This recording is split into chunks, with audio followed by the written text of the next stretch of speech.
नमस्कार मंडळी, तुमच्या सर्वांचं स्वागत आहे माझ्या मिनी ब्लॉगमध्ये. आणि आजच्या दिवसाची सुरुवात मी गणपती बाप्पाच्या पाया पडत केली. मस्त पाया पडून झाल्या, मग ऑफिसला जायला निघालो. मस्त रिक्षाची हवा खात होतो.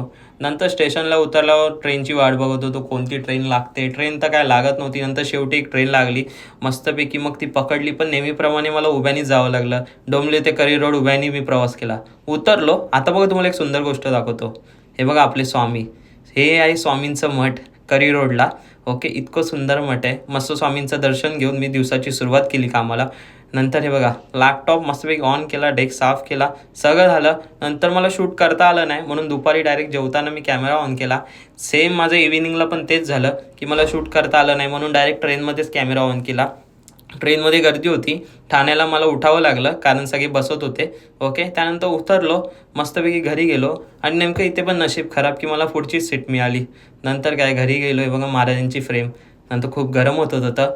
मग हे बघा मस्त फ्रेश झालो आणि गणपती बाप्पाच्या पाया पडलो. परत जरा घरातली कामं केली, कारण मी घरातली कामं पण सुद्धा करतो, कारण कामं संपत नाही. सेम ऑफिसचं पण कामं संपतच नाही. नंतर काय, मस्तपैकी खिचडी आणि पापड आणि आंबा आणि पठाण बघत मस्त जेवलो. आणि नंतर काय, आजचा दिवस पण खूप मस्त गेला. चला, उद्या भेटू नवीन ब्लॉगमध्ये.